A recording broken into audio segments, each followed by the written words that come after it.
guarantee the Gigabytes have a strong top half of the map. And remember last game, it wasn't that Kha'Zix was banned away, it's simply that Gigabyte Marines decided they wanted Graves over Kha'Zix. So high likelihood they'll probably go back towards that ganking style this game. The bans for TSM are already in though.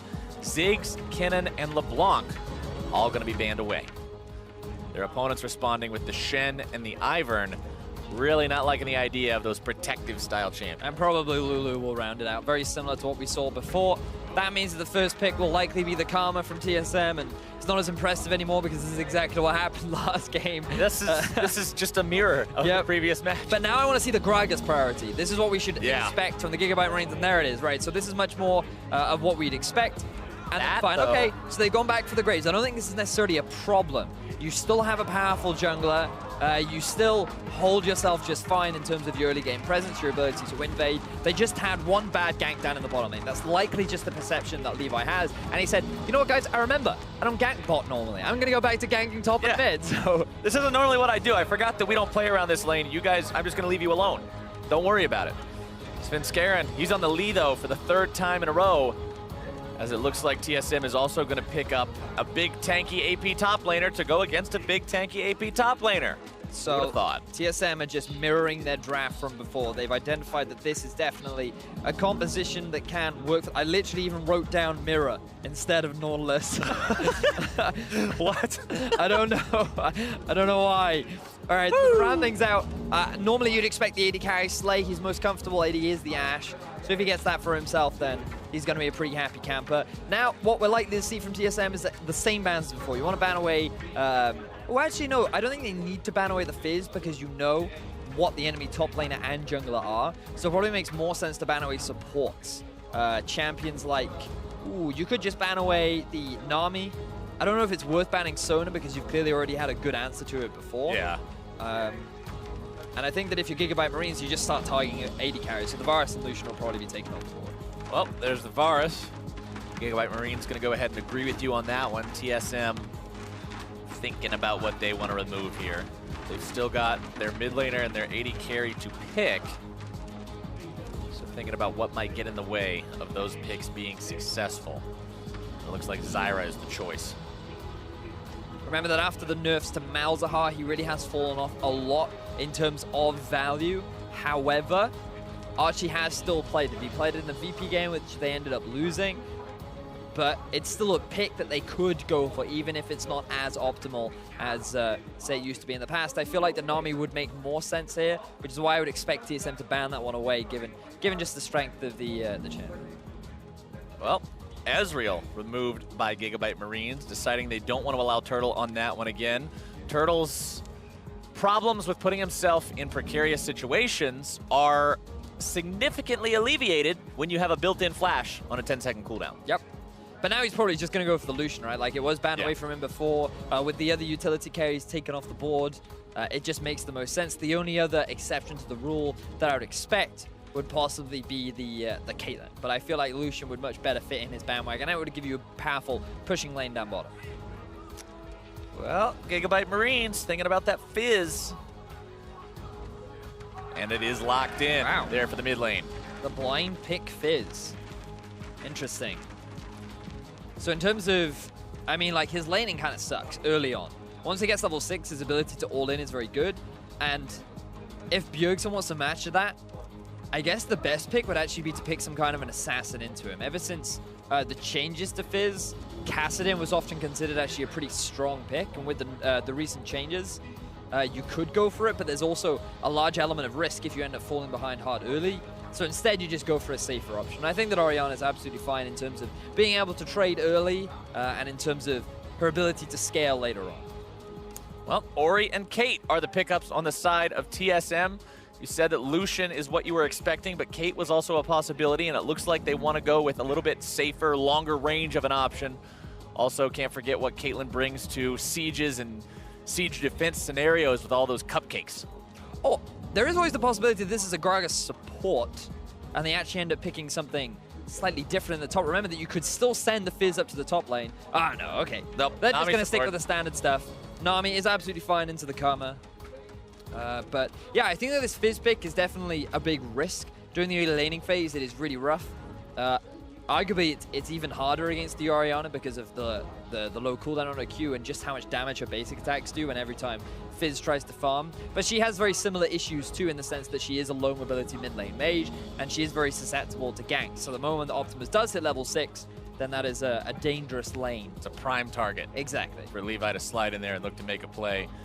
Speaking of Levi, eyes on him like they usually are when you watch Gigabyte Marines, but especially now after having a subpar game number 3, one where he essentially gifted double buffs and a kill over to his opponents as his opening gambit. This time he needs to change it up. This time he needs to make sure that he's doing that same job he did in games 1 and 2 and getting everybody on the board. But Gigabyte Marines, they still have that 1-game buffer. Remember that they're 2-1 up over teams TSM. Right. It's not really, again, like we talk about a lot, but it very much goes against the expectations. It is TSM that are fighting for their lives, and while if either team loses, they will still get another opportunity. You still play one best of 5 against the loser of tomorrow's series. So you don't want to be that team. You definitely don't. You're not playing this to say, okay, it's cool, we don't care about this one, we'll just win the other one. Yeah, exactly. Win this one, punch your ticket, and relax this weekend. Completely agree with you, Captain Flowers. Let's see if the Gigabyte Marines can secure their ticket, or if TSM has said, hang on a second, you might need to refund that. Yeah, I'll have to see if they have to go ahead, get a receipt along with it. As we're opening into Summoner's Rift for the 4th time today. Gigabyte Marines fans wishing that this game didn't even have to be played. TSM fans breathing a collective sigh of relief that we're still here. The fans as ecstatic as ever. 4 games, TSM being pushed to the brink. Brazil's been a hell of a crowd so far. Oh, they really have. Imagine what it'll be like once we actually get to the main stage of MSI 2017 in the upcoming weeks. Should be even crazier. As TSM takes the defensive stance, 5-man line, point for point. And remember what you said, Captain Flowers. The level 1 plays from TSM lost them games. Yep. The game that they didn't do a level 1 play, they won. Coincidence? Yep. I think not. You just stand around, don't do anything stupid at level 1, and you can't put yourself on your back foot before the minions even collide. TSM, happy to play this one slow at the start, not looking for any unnecessary disadvantages to come their way by level 1 accidents. I like how we saw actually grouping. Look, you can see the 3-man unit of Levi, Optimus, and Stark hanging around the Raptors in the event that they saw another invade. Ooh, in the bottom lane, though. Okay, this is just going to start off about like that, huh? Turtle misses Piltover Peacemaker, but Archie's still going to be in some trouble potentially here. Slay getting himself back. Final headshot comes out, but Turtle and Bio both looking pretty worse for wear as Slay is essentially full HP. Now, bear in mind, he's also gone for the long sword with 3 health pots, so he's definitely been the one to come out ahead on this. Archie's going to get a lot of sustain. So now the Gigabyte Marines are just looking to get themselves the push. They want to get that level 2 so they can start being more aggressive in this bottom lane, take more control, and force this Caitlyn Karma back, which is great, because normally what you would expect is that Caitlyn Karma is all about that pushing, that hard shove. Until he's actually going to go back. I guess he's going to have to. He knows that there's no way that he has no presence in this lane. Yeah. Wow, that is a rough start to the bottom lane of TSM. Very difficult to deal with, but that's what you get sometimes when you go for that all-in at level 1. Optimus being shoved in by Bjergsen very early, which of course, that's what you expect. Like you said, Fizz's lane pretty much sucks. Yep. So he's going to struggle against somebody like Orianna. He certainly will. He is going for the TP and Corrupting Potion, so basically what you do in that matchup is you just sacrifice your life to get as much farm as you can. Ideally, you want to go back to base at level 4, and you can either pick yourself up a Dark Seal, which is what's commonly built, and an Amp-Tone, or you get yourself a Dark Seal and a Doran's Ring, so you have a little bit more early trading power for that level 6 spike that you want to try and take advantage of. And then you can just TP back into the lane. Well, Optimus getting aggressive onto Bjergsen, not willing to just let him bully him around, no consequence.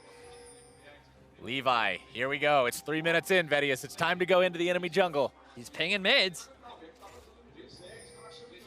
Bjergsen's very far forward. But notice how he's playing to the top side of the lane. He's very aware of where Levi is. And so by playing to the top half of his lane, along with the presence of Svenskeren in mid, he's almost baiting it with the anticipation of being able to get the counter gang. Bjergsen getting some more damage down. Playful Trickster to dodge that last Clockwork windup.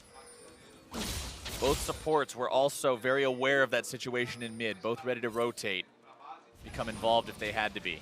Yeah, and that was actually a really bad trade from Optimus as well, because now he's going to be forced back earlier than he would have liked.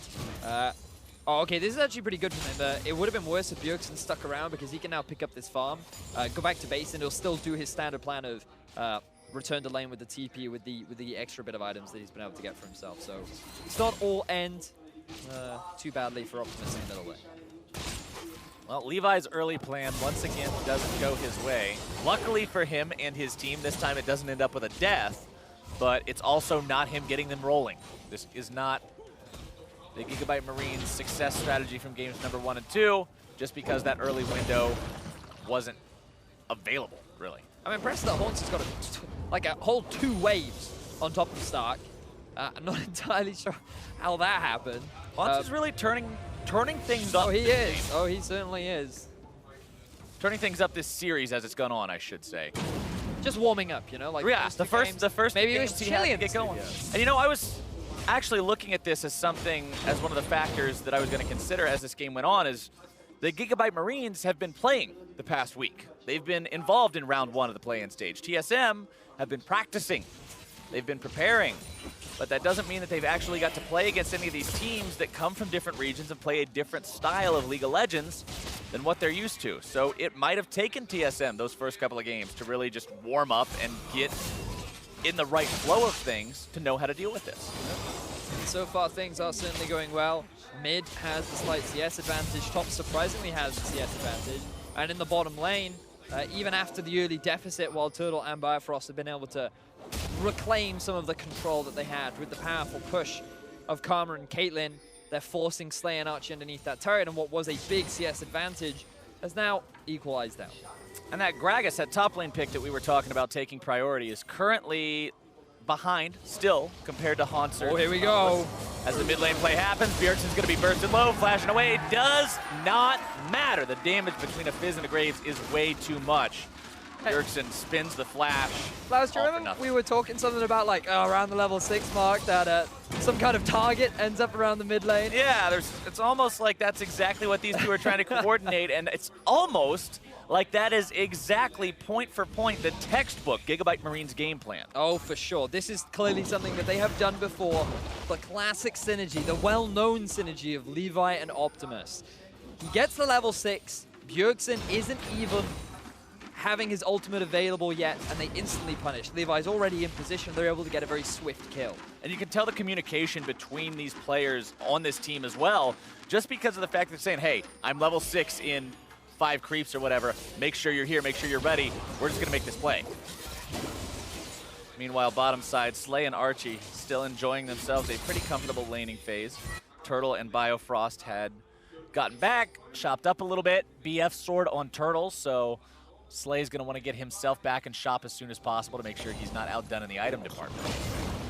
Hauntzer gets thrown back into the turret with a very nice cask. Luckily, Svenskeren is there to keep him alive, but that was way too close. Yeah, that could very well have resulted in Hauntzer's death. Now, bear in mind, he does have the flash available, but look at where Levi is just about to pick up his red buff. I think Svenskeren... Oh! Stark! Okay. Stark says, remember last game? Your turn. I was not expecting that. Hauntzer wasn't expecting that. He was just like, it's fine, guys. I've got flash. I have a shield. And then Stark is like, the belly bop slam! Just instantly sees that opportunity and takes it. Meanwhile, Bjergsen, again, going to be jumped on, tries to go for the shockwave play onto Levi to make it a 1-for-1, but cannot do it. Svenskeren coming in there trying to mop this up if he can. Biofrost looking to make the play onto Levi, manages to burn him down, but now Sven and Bio both going to be caught up in the bubble. That arrow doesn't find anyone. It's a 1-4 game for TSM as the Gigabyte Marines are off to a very nice start. But this is the kind of start that the Gigabyte Marines want. They're being proactive, they're making plays happen, and they're doing it around the superstar player Optimus. This guy on Fizz, just punishing the fact that he has the all-in power, but Levi is always there, ready and waiting. Notice he even takes tower aggro right at the start and flashes out of the way of the shockwave too. Archie's here to provide support should you need it, and sure, Biofrost is able to get the flash ignite down to Levi, but all you're doing is transferring that red buff onto this already overfed fish. 2-0-1 on the Fizz. Sorcerer's Shoes done. Hex Tech Revolver running, working towards that Proto Belt. Make him even that much scarier. Meanwhile, the top lane, although Stark is still slightly behind in farm, getting that kill allowed him to buy the Spectre's Cowl. So the trades are going to be a little bit harder for Hauntzer as the lane goes on. Gragas is a really strong champion. I'm beginning to kind of come to that conclusion, my friend. He seems to be very potent in the games that we've seen him in so far. Oh, yeah. I think coming into the main MSI event, he will be a big talking point, big power pick in particular. So let's have a look. Now, this is something that the Gigabyte Marines did against Lion, where they very early on moved Optimus down to the bottom half of the map. Now, with the vision around the entrance to the bottom river, TSM are fully aware of this play happening. Now, I wonder if Optimus is just going to try and set up a trap, but no, he will get spotted out, and instead, Gigabyte Marines just wanted to have a bit of a taste test, see how TSM would react. They back themselves away, though. Aren't going to make any crazy decisions. Nothing completely reckless, go for a 50-50, hope we get it, and then turn the fight into a total fiesta. Instead, they want to play this one slowly, play it confidently. Set something up and then make those rotations, make those big decisive calls that we talked about this team being so adept at making. Slay, 78 farm compared to the 91 of WildTurtle, so the early lane advantage these two had on the side of the Marines not really translating into much as time has gone on. Turtle and Biofrost have done a good job regaining their footing and regaining control of that lane. Very much what you expect in a Caitlyn Karma. Even if you put them down, they find a way back. The arrow hits Turtle. Arrow hits Turtle, flashing himself away from the bubble, getting away from the wave follow-up. It looked dicey there for a second, but TSM gets their bottom lane out. The bubble was just slightly too slow. If it had come out just at the edge, then WildTurtle wouldn't have been able to get his flash, and that likely would have resulted in a kill in favor of the Gigabyte Marines. So at the very least, it would have forced WildTurtle back so they can start knocking on the doors of that tower. But now you see the Gigabyte Marines, they know they have... Oh, interesting, Archie's actually just gone back, and they still feel confident enough to go for this Drake as TSM go top lane. Svenskeren kicking Stark back as he makes his body slam forwards, trying to stay on top of him long enough to get something happening here. A shockwave to seal his fate, and Svenskeren will grab TSM their second kill of the game. Meanwhile, Infernal Drake was taken by Gigabyte Marines on the other end of the map, seeing the TSM jungler topside. Now TSM wants to try to get this turret if they can. Turret First Blood is the kind of thing you need to trade for an Infernal Drake to not fall too far behind. Now, look at this, right? So the response from TSM is actually to move their bottom lane to mid because they know that Archie isn't there, so they think that with the wave clear of Caitlyn Karma, they can actually defend this tower and come out ahead of the play. But when you have a Graves, the ability to siege that tower is so much stronger that Optimus might go for the all-in. Going for it and finding it. Turtle is out of there. Optimus now going to be locked down a little bit by Bio as Hauntzer makes his way into the fight. Going to be juggling him around and smacking him down. Shutdown credit goes over to Bio, who's 2-1-0 on that Karma as TSM will lose their mid lane turret, but they got turret First Blood topside beforehand. Now Stark finding a little bit of damage onto Svenskeren, who continues chasing after him. Dragon's Rage not available now, will be soon. TSM currently ahead by just a couple hundred gold. It comes off the back of being able to get that first Tower Blood. The fact that Gigabyte Marines could respawn in the mid lane was the best decision that they could have made. And WildTurtle, he doesn't respect the all-in power. We've seen it time and time again. I feel like he is positioning in a way that is fairly defensive, but then at the same time, you're a little bit too close to that fish. But I love this TP from Hauntzer as well. We talked about it earlier on in the series and how, as a top laner, he's very quick to respond to anything that their opponents might make. And the fact that he does TP in there allows TSM to at the very least get a kill back. So they end up trading 1-for-1 in terms of turrets and kills, meaning that Gigabyte Marines don't get too far ahead in the play. Still a very, very close game overall. An Infernal Drake and 500 gold, the two things separating the teams, but that's not really a whole lot, just 13 minutes in. Spirit Visage done now for Hauntzer, completing that first big item, gonna make him very difficult to really do any meaningful damage to for Stark. While mid lane, the Proto Belt on the Fizz. That's such a scary prospect because you saw how much damage Turtle took. It was essentially the Fizz ult, the Playful Trickster, and the Graves ult, and he died from 100%. He did. Squishy Caitlyn is indeed quite squishy against belts and fish. Now, the Optimus is actually moving in the bottom lane, but notice how the rest of the team is following up. Svenskeren using the kick as a disengage to keep himself safe. Hauntzer down here defending, not really too worried about anything, just slap and slay around. Makes him lose about half his HP. Optimus now gonna be caught out in a really precarious situation here. Ace in the hole comes through. Hauntzer gonna be juggled. Not really much more to find with it. TSM will hold the line there, and that was a little bit sketchy coming out from the Gigabyte Marines. But they didn't have that coordinated. It was also a very good response from Team Solomid because they realized that this dive was happening thanks to the vision that they had in their jungle, which meant that WildTurtle and Biofrost were already on the way bot, and Svenskeren was there lying in wait. So he gets the kick down onto one of the members of the Gigabyte Marines, prevents that dive from happening after Optimus misses his ultimate. So I feel like, while, as you rightly said, there's an element of poor coordination from the side of Gigabyte Marines, it's also just TSM responding in the best way that they could have. Meanwhile, Slay getting himself caught out here by the dredge line. Levi now returning some nice damage, utilizing the power of the ultimate, as TSM has all 5 members onto this tier 1 turret bottom side, and they are not leaving without it. And they're taking advantage. Ooh, TP is coming in from Optimus. Immediately canceled. Not wanting to jump into that, realizing that his team is not in a spot where he would do anything but really die there. Might get off some decent damage before he did, but he wasn't taking anybody with him immediately, so he has to cancel it. Instead, just keep trying to put in some damage onto this top lane tier 1. There's no teleport up for Hauntzer, so he can't just TP to that and stop it. Looks like TSM's just going to choose to yield this one. Yeah. What we saw was Optimus, he was down bot, and then the rest of Gigabyte Marines decided to stick around the bottom half of the map. But TSM identified that there are only 3 members with Levi, Slay, and Archie. And so TSM decided, you know what? You can't really take anything in mid because we already lost our tower. You've sent your Fizz up top lane, and even if your TP's in, we're a 5-man unit. So we're just going to group up and siege onto this tier 1 in the bottom lane, and they're able to get it for themselves. But the towers are still even. So overall, the game is still there. Even after Gigabyte Marines seem to have such a powerful start, you expect like, oh, now they're going to snowball off of this lead.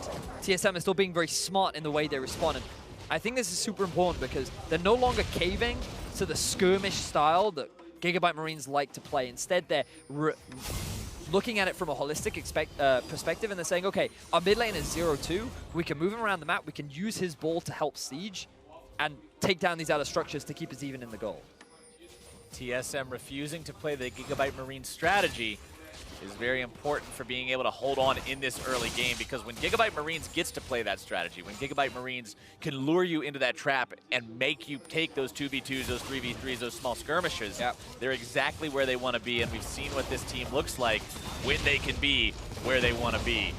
Here comes the TP flank from Stark. They want to try and force a fight. Enchanted Crystal Arrow goes wide left, and the engage is over.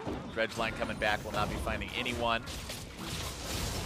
Marines still thinking about maybe looking to make something happen with Optimus off the flank here, but the control ward from TSM did see him come in towards that bush.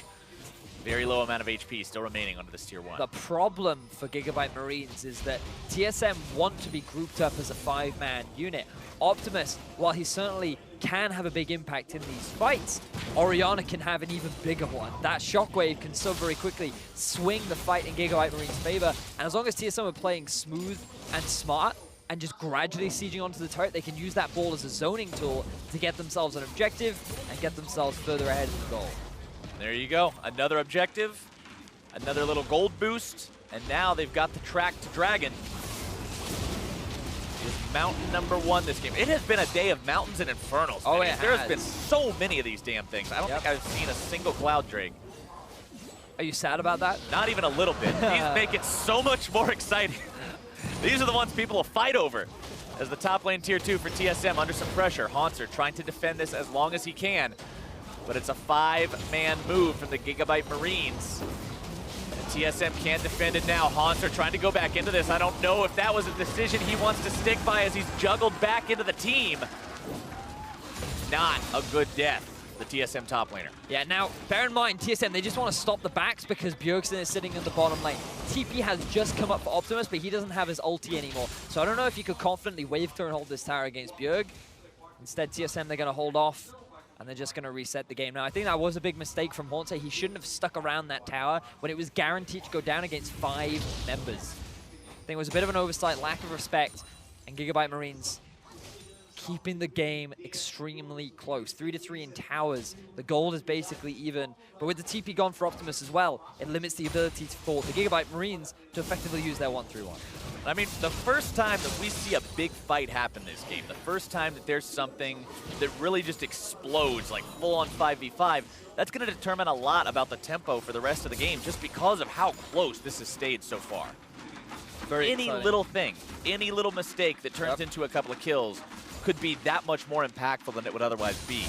And this is the kind of game that I really wanted, because in Game 3 it was definitely a one-sided stomp from TSM, which is great. But in terms of competitiveness, you want to see both these teams really bringing out their best. You want to see them really fighting for that spot. And I think it's difficult to say that the Gigabyte Marines cheese their way into victories, right? These guys have been sticking to a style that works for them, and they have been forcing TSM to find new ways in order to adapt. And I think that TSM have done a great job of adapting throughout the series. But now we're also seeing the same kind of adaptation from the Gigabyte Marines. They're slowing down their style. They're not being too reckless with the way in which they try and force things. And that's what's resulted in this very close Game 4, which could punch a ticket for Gigabyte Marines to the main MSI event. And you know, we talked in Games 1 and 2 about Gigabyte Marines not just being a team that was able to confuse their opponents by playing this really fast, really hard style, but at the same time, once they got into the team fights, they looked good in them. Oh, they did. It was very enjoyable to watch the way in which they coordinated. They knew when to hard engage and when to just slowly kite or gradually chase. It was very enjoyable to watch, but then the same again for TSM. These guys, when they get that lead, they are just so effective at knowing where to put it. The way in which they invest their vision, the way in which they took that Baron in Game 3 was just very clean. You can see that these guys do understand how to play League of Legends. But when the game is neutral, I put my bets towards TSM. I feel like they're a team that is more used to being in this position. They know how to play the neutral game, and it's going to come very much down to how well these teams can control vision and who will be the first to make that slight misstep. And that goes back to the unfamiliarity that you would expect the Gigabyte Marines to be experiencing right now, considering they have been such a dominant force in their region for so long. They didn't really have much of a competitor in the GPL. It was just Gigabyte Marines. They beat everybody. That's what they do. So now how do they handle this neutral territory as TSM comes for the collapse onto the top laner? Flash away from Stark. Will shut that down immediately. Explosive cast used as well just to make sure TSM doesn't get anything else here. The counter push will come up from the Marines here in mid lane as Sven and Turtle come in from behind to try to threaten them. They're gonna have Biofrost here with them as well. They might go for this 3v3. Gotta be careful about it though. Levi does so much damage.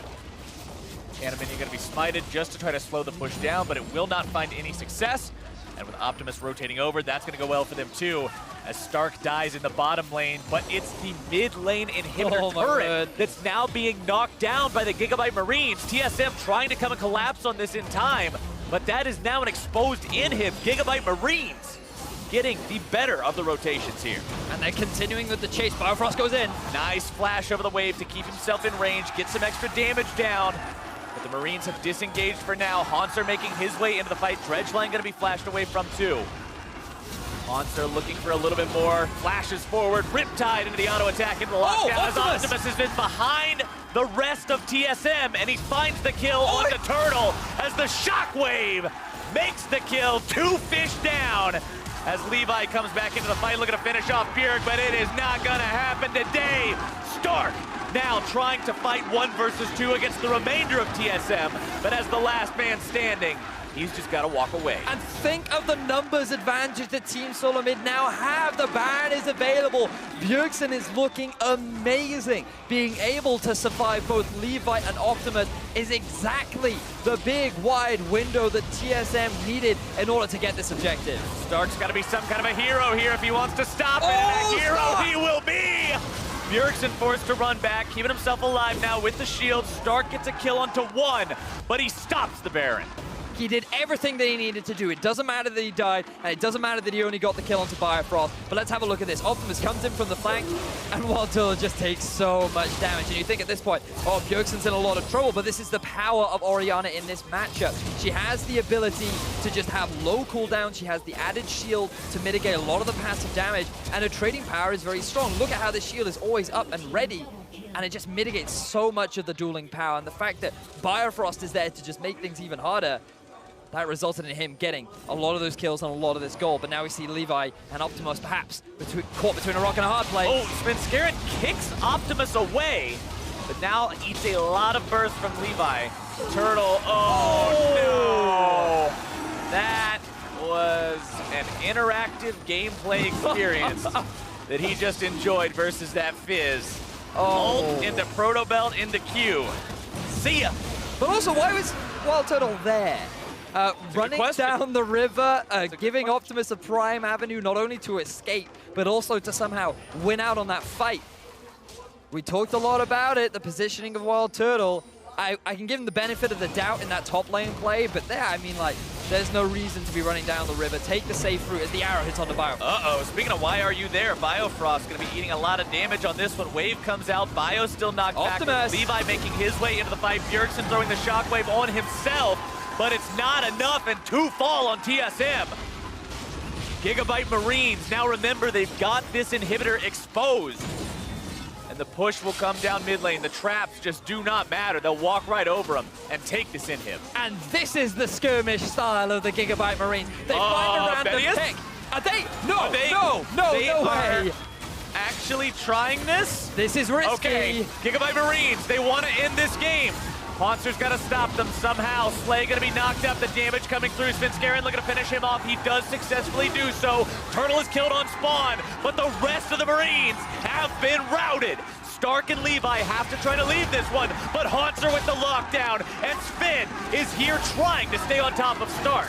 They managed to get all 4. Now can they get Stark too? He stopped the Baron last time. They don't want to see it happen again. Gigabyte Marines, they go for such a risky play.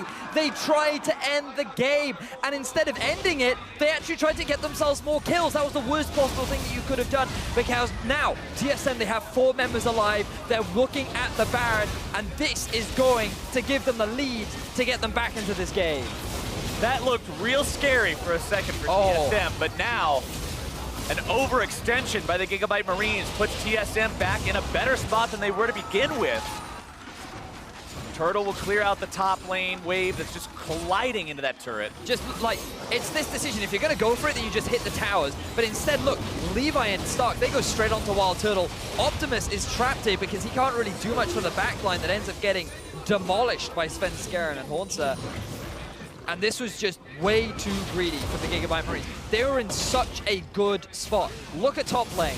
They just took themselves an inhibitor. They could have gained all this free vision around the top half of TSM's jungle and then set up for the Baron later on. And now instead they've given that Baron over to TSM.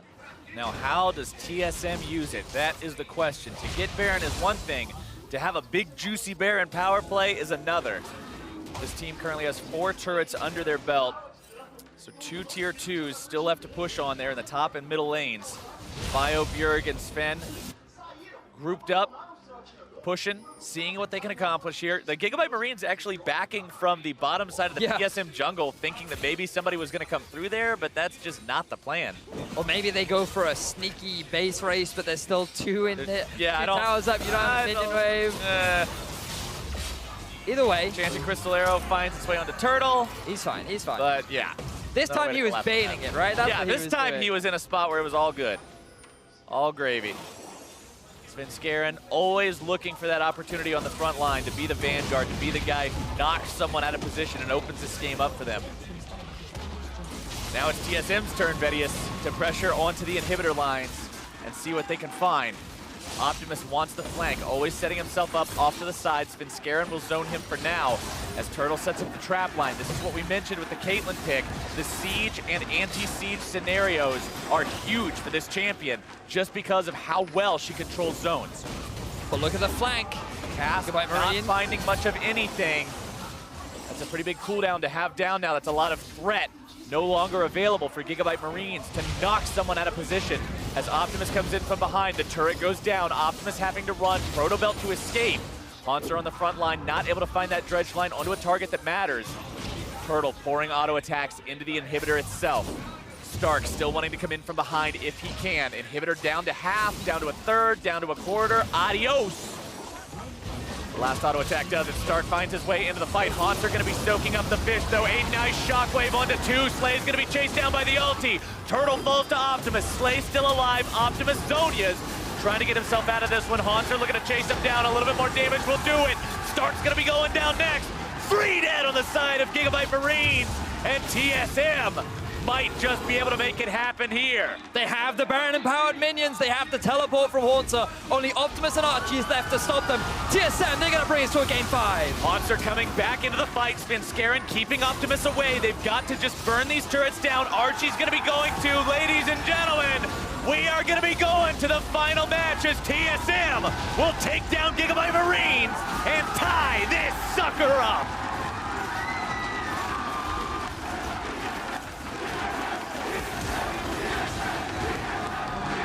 Listen to that crowd. Hometown or not, they know the words. TSM evening things up 2-2 and taking the Gigabyte Marines to the final match of this series.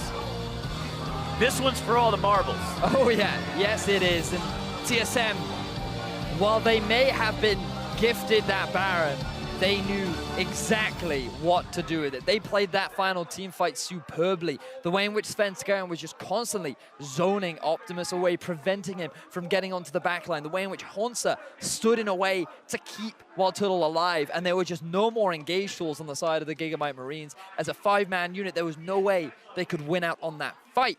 And then eventually they just waited for the Gigabyte Marines to get desperate. They punished them, and then they swiftly ended the game. But that could have ended in a very different way if Gigabyte Marines just backed off rather than tried to end the game. Gigabyte Marines, though, they could smell blood, they could smell victory, and they just wanted to jump in there. But for a deeper dive into how TSM tied this series, let's check in with the analysts. Thank you very much, Captain Flowers. Of course, very crazy game. This time around, we did see a much more even game coming in for the Gigabyte Marines. That had been kind of their stomping ground in games 1 and 2, but this time TSM shifted up their strategy a bit and was able to kind of stop them from taking over the game completely. Yeah, but you do have to say the be-all end-all moment is Gigabyte Marines losing themselves the game. So whilst TSM may have improved just that little bit, maybe they refined some weaknesses, they got around their team better, they played as a 5-man unit definitely better than they have in games 1 and 2. Gigabyte Marines had control. They still had the game in their hands, and unfortunately, they're the ones who throw it away.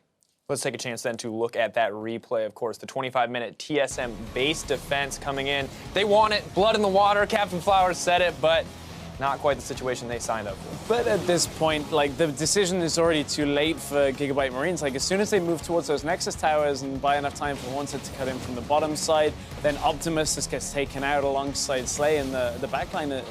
It just, this fight theoretically never should have happened. Like, theoretically, you take that inhib, you back away, you take the Baron, you reset, you've got a 1-3-1 comp that you just go, okay, nobody can fight our Fizz, really, and then we just push in the rest of the lanes, and then suddenly you're in such a commanding position, but TSM go all the way with that base defense, then get the Baron themselves, then put the pressure on, Exactly, and I feel like Gigabyte Marines, we've seen them take a lot of high-risk situations, you know, and make it work out pretty much every time, but this is one of those games where the risk is too high. The reward is not there for you, and maybe they should have just backed off and taken the Baron. Is this now just a weakness that TSM can rely on, that these guys are going to go a little too ham sometimes? I don't know if it's something that TSM have just worked out or should have known since before the series started, but they are aggressive to a fault when you watch the Gigabyte Marines play on Summoner's Rift. They will go forwards, and that's the problem. But sometimes it's hard to predict that someone's going to go forwards when you expect them to run away, because it makes sense to run away, and that's why it does work for them, but sometimes that can backfire, so yes. But that's what makes the Gigabyte Marines so fun to watch, right? With Levi and Optimus, it's like, hey, this is going to go aggressive all the time, and Optimus found a lot of openings, too many openings against WildTurtle, perhaps, on this Caitlyn, like just walking up to him, always getting the fish to connect, and it just seemed as soon as those opportunities were removed, Optimus was jumping in, getting exhausted every fight, and suddenly he doesn't have that ability to go right at the back line. Well, it was kind of a game of inches, right? Because we saw such an excellent early lead be built from Optimus and Levi working together to shut down Bjergsen in the mid lane. It was transitioned pretty well, but TSM kept a cool head through all of that, which is something we did not see in games 1 and 2. And as we look at the last fight, you can see how much more patient they've been getting, how much more calm and collected they've been playing, because if they let that Fizz get in, if they let something get in this last fight, it just feels like disaster. Yeah, Sven had been defending the flank for so long before this fight set up, and then you can see, okay, WildTurtle this time drops incredibly low, actually is taken out of this fight, but Slay has already been exchanged. Levi doesn't have his life to put out the damage anymore, and suddenly Optimus isn't so scary if he's the only one left there and they have to back themselves away. TSM easily recall out with the Baron up minion with the TP in and just close the game. And you can see how much of a contested game this was. All of our other games pretty clearly one-sided, maybe 1 or 2 moments where teams traded back small gold leads. But this game, very hotly contested until we got past the 20-minute mark. Now looking ahead, Game 5, Silver Scrapes is on the way. I'm not going to ask you to sing it. Mark Z is not here, do not worry. But what I will ask is what is the big strategy shift that has to come in for the Gigabyte Marines? Because it feels to me like this was their game to lose, and it feels like to me for TSM, they cannot afford to let it get that close ever again. Yeah, I actually would look towards, once again, their jungler and say that Levi, whilst his Graves is great, I think Graves is a good champion, he should probably just stop playing it, not for his own reasons, but because if he's on an engaged champion or a Kha'Zix or a Lee Sin that's taken from Svenskeren, namely, I think that's the most important one out of all of those, it gives him the opportunities to be that big playmaker. Don't force Optimus to be the one flanking, to be the one actually engaging himself as the Fizz. Let someone else do that for you. Go in and out, work as a team better around your jungler. Don't just have him to follow up with damage. Yeah, I completely agree. If you can get that Lee Sin, the engage potential, I still think the Gragas as well on top of that for the top lane has worked a whole lot better for Stark. So if you can get those 2 picks coming out of phase 1 in the draft, I think I'm less concerned with what Slay is playing if Levi, Optimus, and Stark in the top side of the map have something very comfortable. And it's interesting, too, because so often we see junglers, you know, when they're really great at a champion, they should always be playing that champion. Levi feels like one of the few circumstances where even if his Graves is amazing, it's just not what the team needs in this circumstance, not something we necessarily always see. And it's also, most importantly, taking it from Svenskeren. Like, they both can play it. It's Sven's best champion by far so far with the Ivern banned away all of the time. Like, Levi can go towards the Elise, he can play the Kha'Zix, he can play these things, but if you get rid of what TSM are winning with, as well as picking what you are winning with in the Lee Sin, then you get the 2-for-1 special there. Like, it makes the most sense that coming into Game 5, we put him back on comfort. All right, I'm gonna put you guys both on the spot here. Game 5, one last bout on the Rift. Who is going to take it in the end? Stress, we'll start with you. My head and my heart are saying 2 different things. No, it's that I think TSM have adapted enough that without another mistake out of the Gigabyte Marines, without another mistake out of TSM, I think they're going to close it 3-2 in favor of TSM. Yeah, look, I'm going to be honest with you. I think that WildTurtle is going to make an abundance of mistakes that Gigabyte Marines will capitalize on, but I think that as a team, TSM have enough to take it home themselves. I just have too much faith in them being in a Game 5. But I think it's so interesting that we get to Game 5, and there actually are arguments for both sides why the #1 team from the North American region is facing up against the #1 team coming out of the GPL. That, to me, is a very exciting storyline as we go into what is essentially a best-of-1 see who qualifies for MSI. One final best-of-1. Well, we've got to take a break, but don't go anywhere because this series is headed for a Game 5. In just a few moments, we'll see if TSM or the Gigabyte Marines will claim their spot in the MSI group stage.